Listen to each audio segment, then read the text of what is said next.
Sizin tek nasibiniz kanınıza susamış kılıcımdır.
Ertuğrul Bey, neden gitmedin?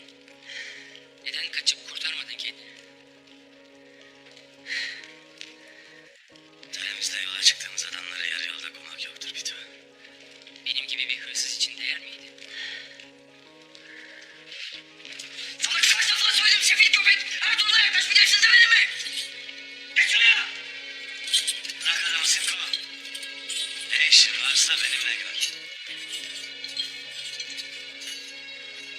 Senin yüzünden kaç tane köle öldü biliyor musun Ertuğrul? Bana çok pahalıya patladın. Çok. Zaten az yolumuz kaldı. Önce şu köleleri satıp seni de sahibine teslim edeceğim. Ondan sonra da buradan defolup gideceğim. Beni tuzağa düşüren o soysuz. Seni de niyetini de iyi bilir. Sizi sağ koymayacak. O uğursuz altınlarını alsan bile önünde sonunda hepinizi öldürecek. Şimdi beni ve köleleri bırakırsan,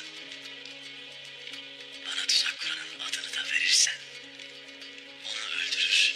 Seni de adamlarını da bu beladan kurtarırım.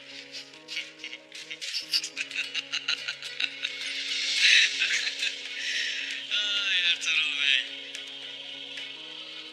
Senin gücün bile ona yetmez. Yetseydi kendi ayaklarınla bu tuzağa düşmezdin.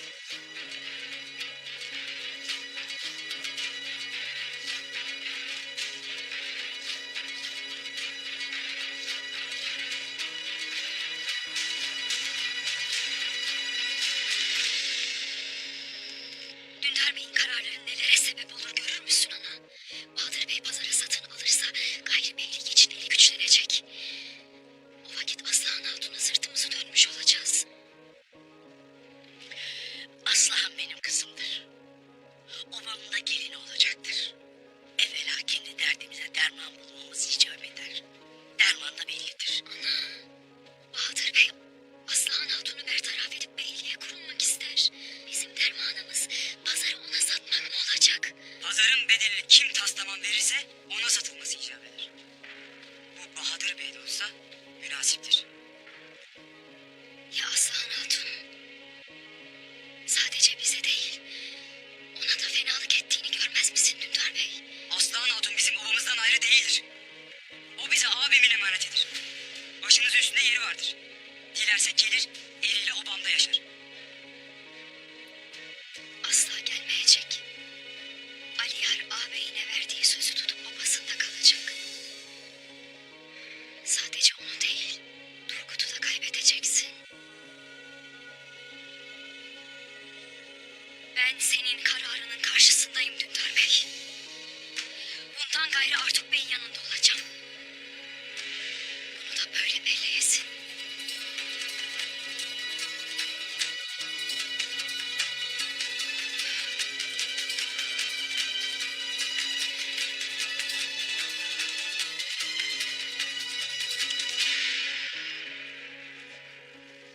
Var ya, bana bunu nasıl yaptın var ya? Ben sana yeni bir hayat verdim.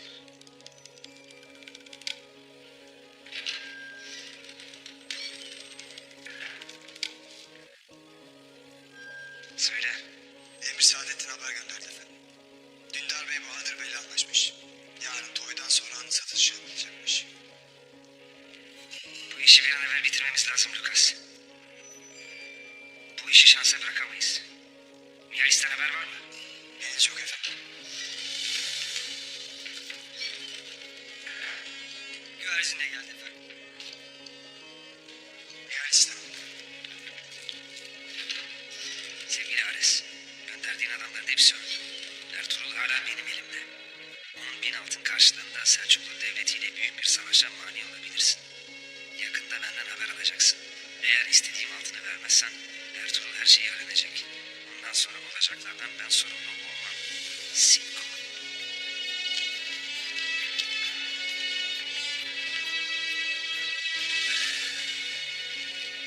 Simko. Mihalis ve adamlarını öldürmüş. Nasıl mümkün olur efendim? Hala Maria'nın kendine hizmet edeceğini sanıyor. Maria'nın bağlantısını bulursak onları da buluruz efendim. Hemen git Lucas. Hepsini öldür. Hepsini. Emredersiniz efendim. Kapak!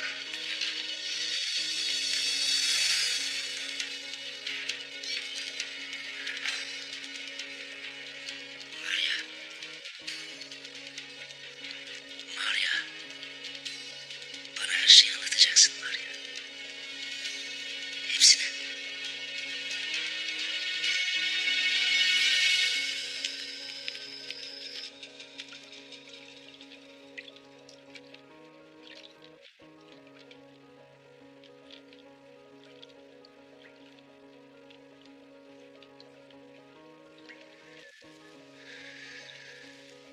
Destur var mıdır? Buyursunuz. Buyurun. Buyurun. Başımız da pişmek üzereydi. Beraber yeriz. Ziyade olsun Bamsı.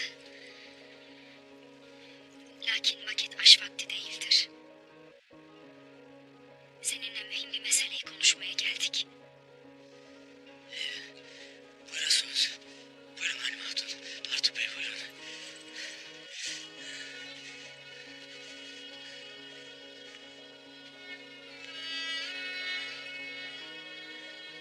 Bamsı, içindeki yarayı iyi biliriz. Sen Ertuğrul Bey'imiz için elinden gelen her şeyi yaptın. Lakin takdiri ilahi böyle buyurdu. Şimdi silkelenesin, kendine gelesin. Vazifeni hatırlaman gerek. Vazife? Artuk Bey, ne ola ki bu vazife? Dündar Bey kılıç hakkımız olan Hanlı Pazarı satacak. Ve obamızı Gündoğdu Bey'in obasına göç ettirecek. Gün ayağa kalkma günüdür Bamsı. Şayet omuz vermezsek davamız yerde kalacak. Halime Sultan da ben de Dündar Bey'in bu kararını bozmak için elimizden gelen her şeyi yapacağız. Davamızı düşünen herkesin de bizimle bir olması icap eder Bamsı. Baş yerde kalır, dava yerde kalmaz. Üzerime düşen neyse yapmaya hazırım. Size diye söz, bu zillete mani olmak için ne yapacağım diye söz.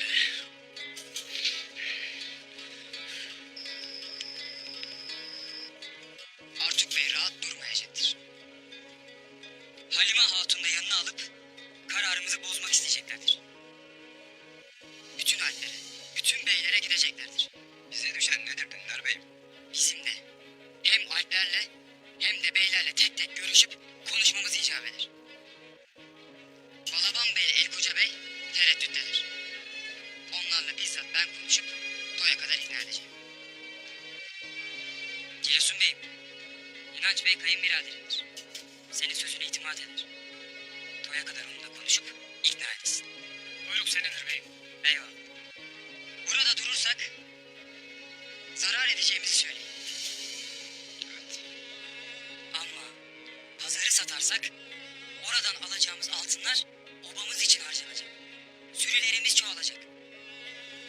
Göç edince kaya obalarını birleştirip kuvvetimizi pekleştireceğiz. Herkese böyle diyoruz.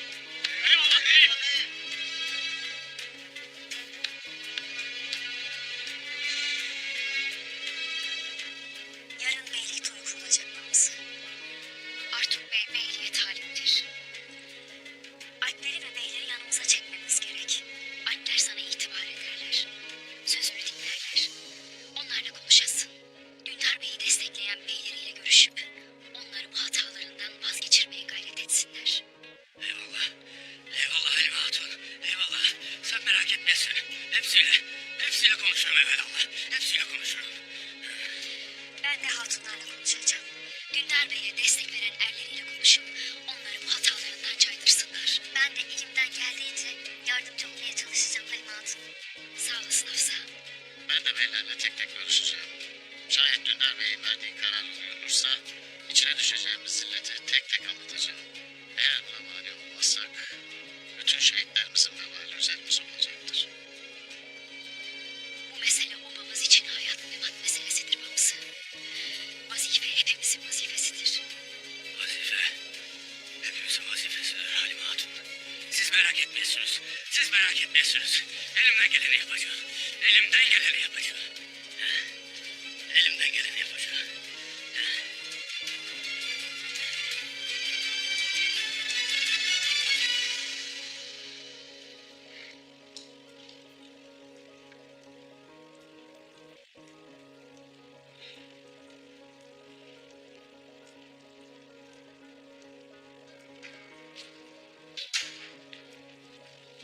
Maria. Ya şimdi konuşuruz. Ya da hiç. Yalvarırım bana bir şey yapmayın, ben masum. Maria. Maria. Konuş benimle. Hayatım buna bağlı. Seni hala affedebilirim. Hala sana aşkımı verebilirim. Yeter ki bana gerçeği anlat. Yalvarırım bir şey yapmayın. Acıyın bana ne olur masumum ben. Maria. Konuş. Bu senin son şansın. Konuşacağım. Bir şey yapmayın. Konuşacağım. Sinko'nun bir adamı vardı. Anteus. Bana her şeyi o yaptırdı. Beni köle olarak kalenize sokması için Sinko'ya o verdi. O mektubu odanızın kapısına asmamı da o istedi. Neden bu kadar bekledin? Ellerindeki o Türk. Onu iyileştirmek için beklediler. Bana ihanet ettin Maria. Yalvarırım beni affedin. Mecburdum. Esir tuttukları küçük kardeşimi öldürmekle tehdit ettiler. Anteos denen adam. Bana onun yerini söyle. Kardeşim onun elinden kurtarın ne olur. Ölene kadar size kölelik yaparız. Seni harcatmam Maria. Madem seni tuzağa düşürdüler. O zaman ben de seni bu tuzaktan kurtaracağım. Söyle bana. O Anteos denen adam nerede?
Anteus adamları yolladı efendi Sinko.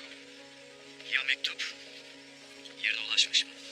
Mektup Ares'in eline geçmiş. Maria işini yapmış. Güzel. Ares şimdi kucağıma düştü işte. Altınlarımı bana tek tek verecek.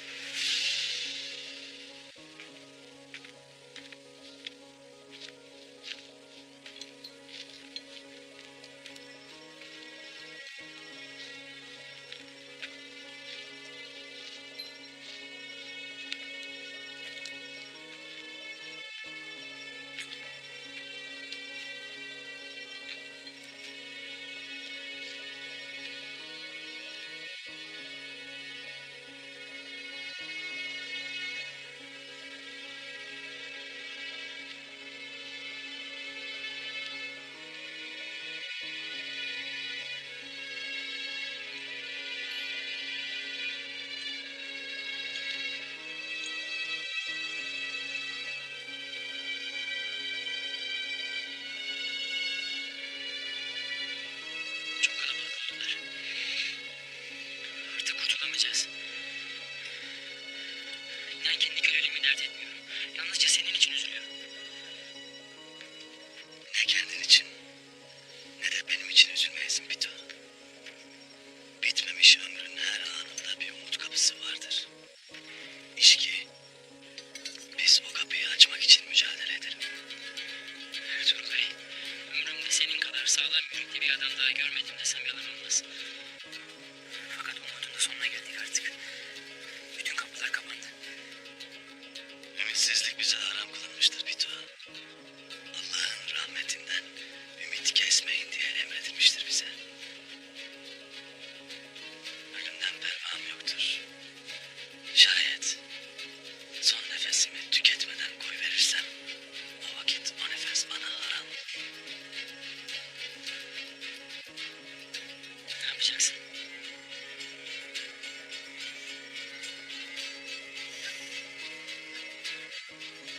Kölelere söyle. Hazır beklesinler. Son bir kez ölümüne vuruşacağız.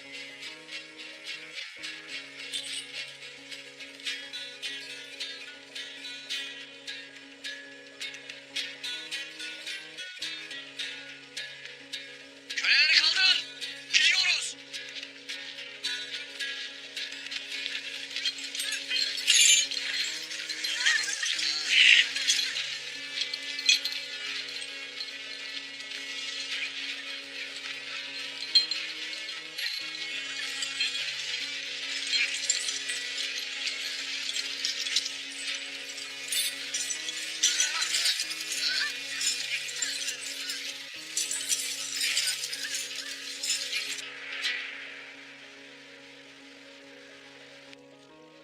Haşmetli ve yüce imparator. Sınırlarımızdaki Türk obaları perişan haldeler. Selçuklu Emiri Saadet'in menfaatleri için her şeyi yapabilecek biri. Onunla şimdilik Hanlı Pazarı ortak işleteceğim. Fakat pazar yakında tamamen bizim olacak. Kutsal amacımız uğrunda Türkleri yok etmenin ve bizden aldıkları her şeyi geri almanın tam vaktidir. Bizi bekleyen şanlı zafer için bana büyük bir ordu bahşetmenizi ve pazarda bizim için iş yürütecek yetkin birini göndermenizi diliyorum. Sadık hizmetkarınız Tekfur Ares.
geldiniz.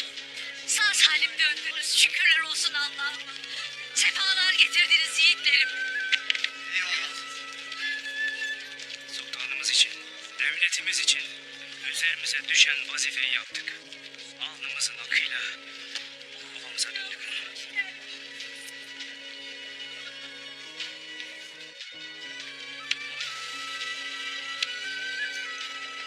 Hoş geldiniz yiğitler. Paramızı ak eylediniz. Yurdumuzu şen eylediniz. Eyvallah. Sarp, Artur Bey. Hoş geldin. Hoş geldiniz. Hoş geldin. Hoş geldiniz. Hoş geldin.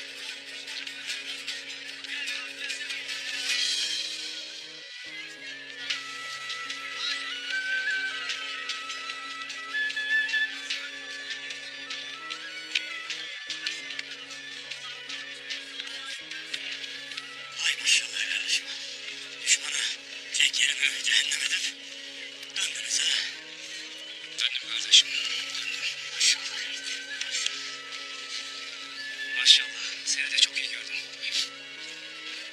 Cana gelmişsin çok şükür. Geldin mi yanına? Geldin.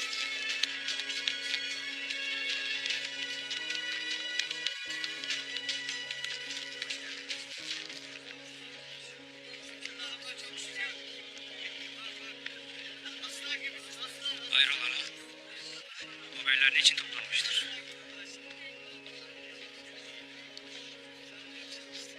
Beylik toyumuz vardır Turgut Alp. Otağda konuşuruz. Hele bir soluklanın. İçeride konuşuruz her şeyi.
Ertuğrul Bey'imizin içimizde açtığı yara hala çok tazedir Turgut Alp. Öyle tazedir ki bize emanet ettiği ne varsa ardımızda bırakıp Gündoğdu Bey'in obasına göç etmemizi ister.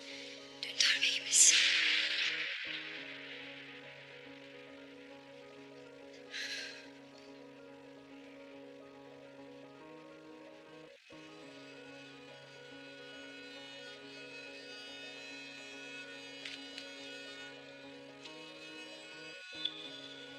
Ayman.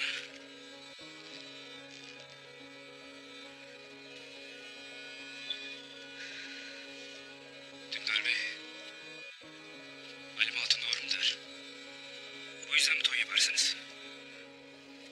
Hanlı pazarı satıp kıyıları bir kılmak isteriz. Eskiden olduğu gibi. Bir ve diri olmak isteriz. Biz senelerce Ertuğrul Bey'imin yolunda cenk ettik. Nice şehitler verdik.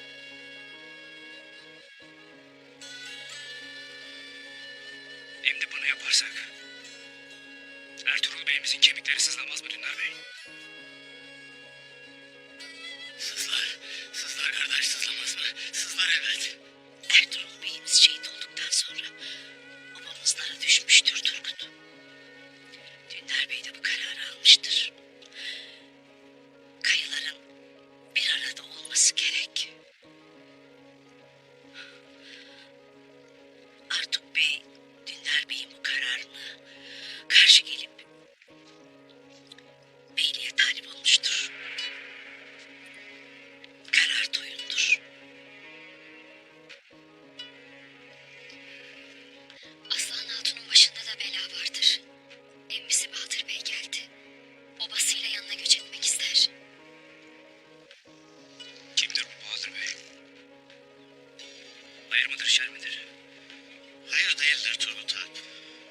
farkı yoktur.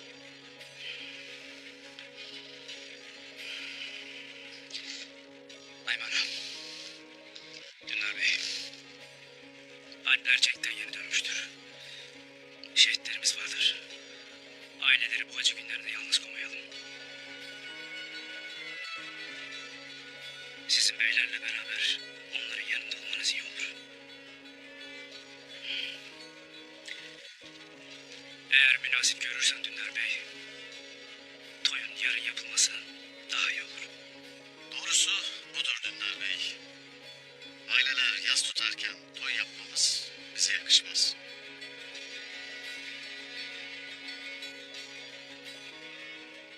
Dediğiniz olsun. Toyun yarın ertelenmesi kabulümdür. Eyvallah. Benim de test çağlar obasına varmam gerek. Onların da şehitleri vardır. Alplerini teslim edip taziyede bulunmam icap eder. Bütün şehitlerin ruhu şad olsun. Amin. Kardeş, ben de seninle geleyim. Ben de seninle geleyim, sana yoldaşlık edeyim. Ben yalnız gideceğim kardeş. Sen Alplerin yanına varasın. Eyvallah.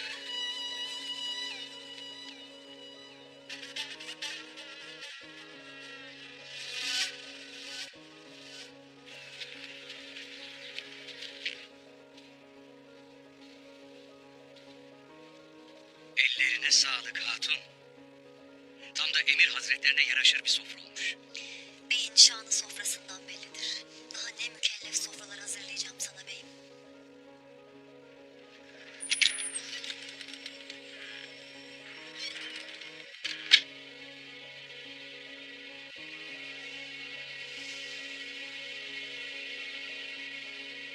Ne yaptığınızı sanırsınız otağımda Bahadır Bey? Emir hazretleri ziyarete gelecek. Onun için ziyafet hazırlan. Aslan hatun. Geleceğinden benim neden haberim yoktur? Bana söyledi. Emir hazretleriyle ikimiz görüşeceğiz. Bu obanın hatunu benim. Otağı da benimdir. Emir hazretleri gelecekse önce bana haber edilir. Ziyafet hazırlanacaksa da ben hazırlatırım. Yeter! Sen hatunsan ben de beyim. Bundan böyle burası benim de otağımdır. Sen bu cüreti nereden bulursun?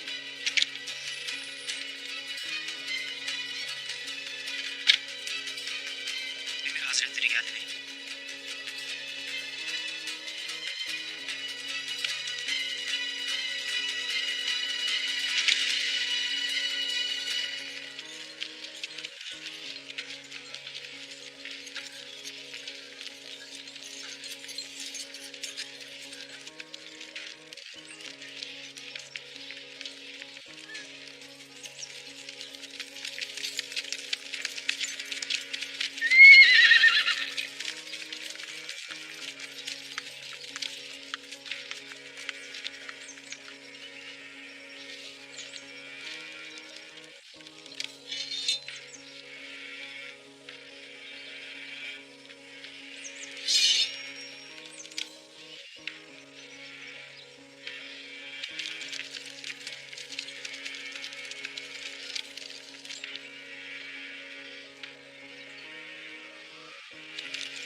Bu mektubu kaleye götürüp Maria'ya vereceksin.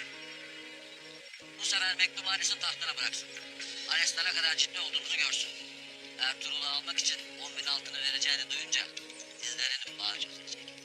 Ölmeden o mektubu sana yedireceğim Antalyos. Anes! Defolun!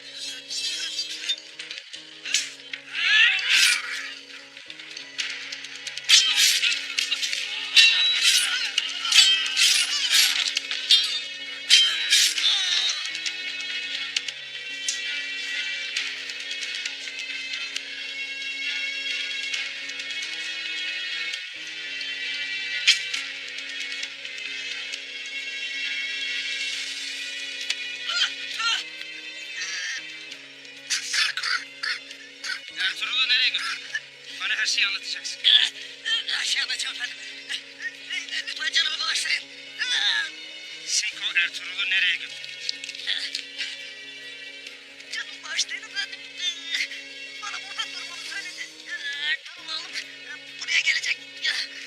Demek Ertuğrul'u buraya götürdü. Tekrar! Burada bekliyoruz.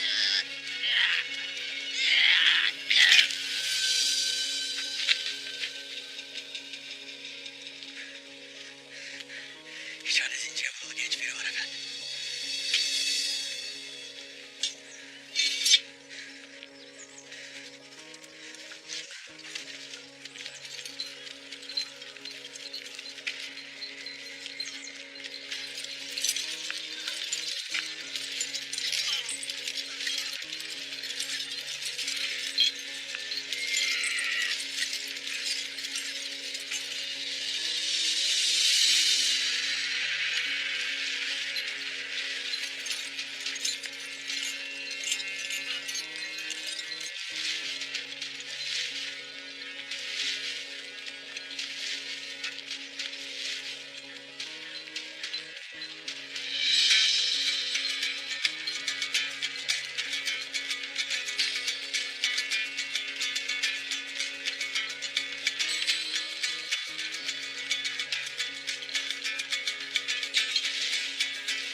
Buraya bakın.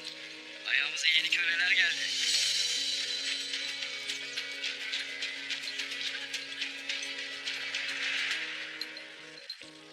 Etraflarını sarın.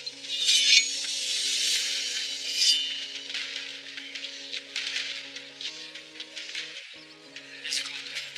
Onlar da bizim gibi köle olacaklar. Adama ihtiyacımız vardı Pito. İyidir. Sayımız çoğalır. Bana bakın. Bundan sonra neyiniz var neyiniz yok benim. Siz artık benim tutsağımsınız. Arkadaki 4 kişiyi alın. Topal öldürün gitsin, bizim bir işimize yaramaz.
Maria'nın kardeşi sen misin? Evet efendim. Kardeşim var ya. O iyi mi? Bunu asla öğrenemeyeceksin.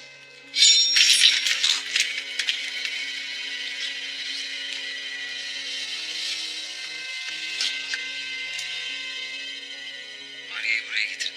Emredersiniz efendim.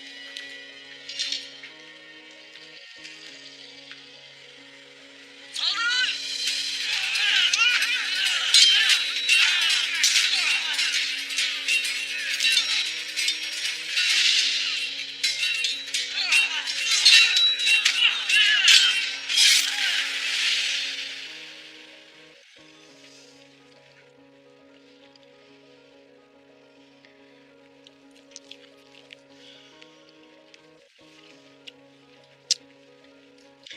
Sofran bereketli olsun Bahadır Bey.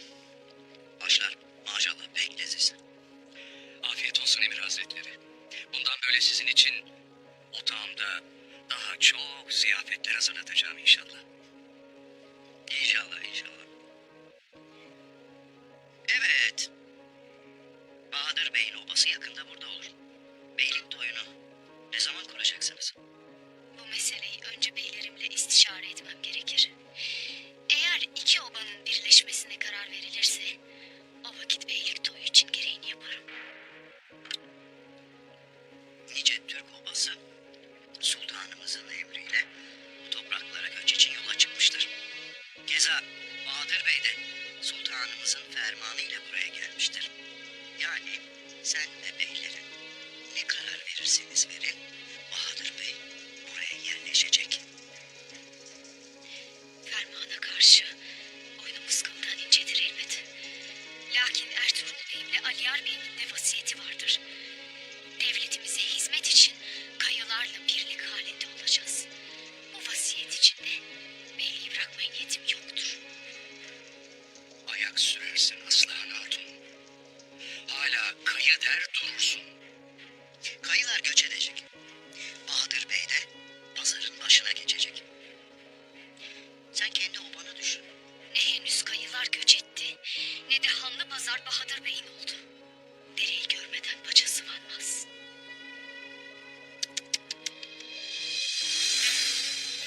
Kayıların ardına sığınması yetmezmiş gibi bir de bey kanından bir çavdar hatun olarak onların baş alpiyle sözlenmiş. Haddinizi aşmayasınız Bahadır Bey. Törelere karşı gelerek haddini aşan asıl sensin Aslıhan Hatun. Müsaadenizle Emir Hazretleri.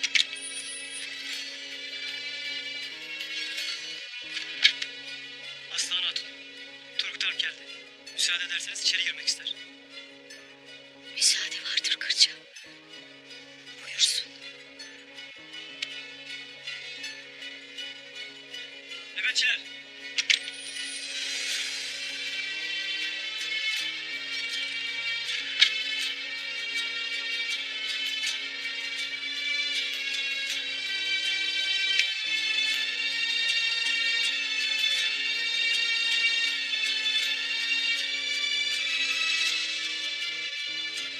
Selamun aleyküm.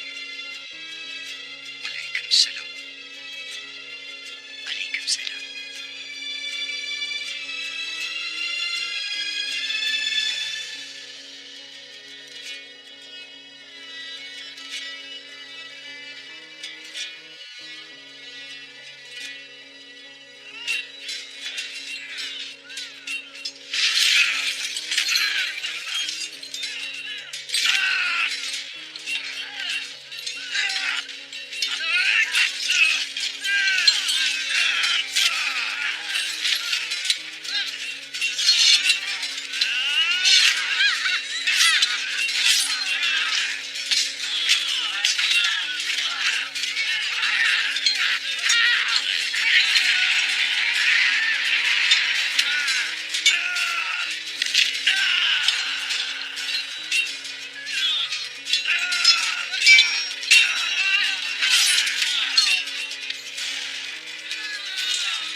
Çavdarların alpleriyle beraber hudutlara varıp üzerimize düşen vazifeyi hakkıyla ifa ettik. Emir Hazretleri. Devletimizin cenkte olmasından faydalanıp topraklarımıza girmeye yeltenen başıbozuklara da adım attırmadık hamdolsun. Duyduk, duyduk. Senin ve Alplerinin yiğitlikleri kulağımıza kadar geldi.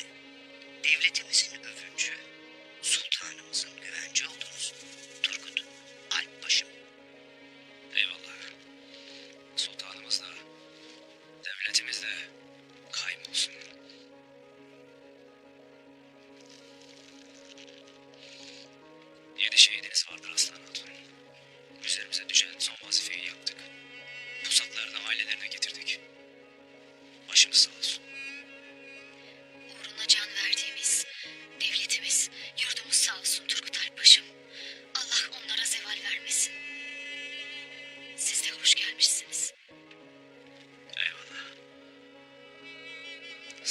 emanetlerinizi teslim edip malumat vermek için münasip bir vakitte sizle görüşmek isterim Aslan Hatun.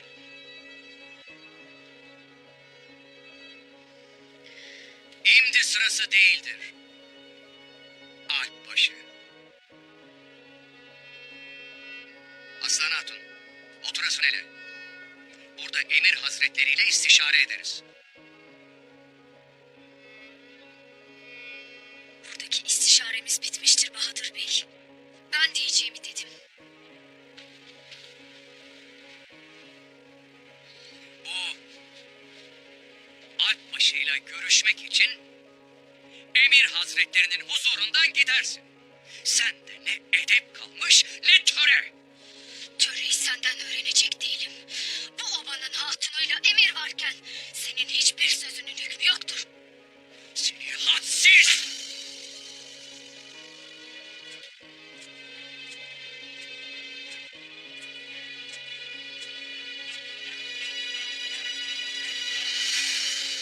Benden ne istersin? Beni nereyedir? Kızıl elmaydır.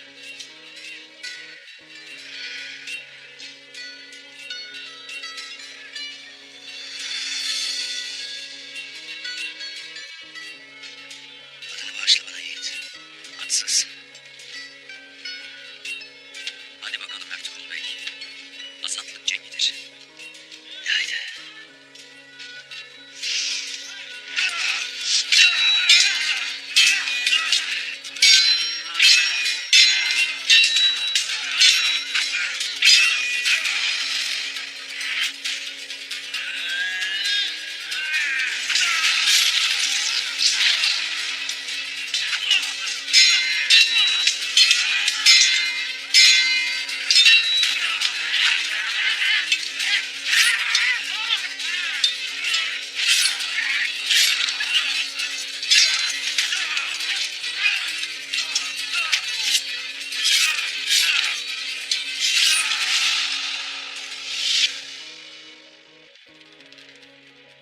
Beyliği omuzlamış bir hatunun üzerine yürümek töre midir Bahadır Bey? Seni töresiz. Haddine midir senin bir beye el sürmek?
Sen o aşağıdaki herifin peşinden git Ertuğrul Bey. Biz başımızın çaresine bakarız.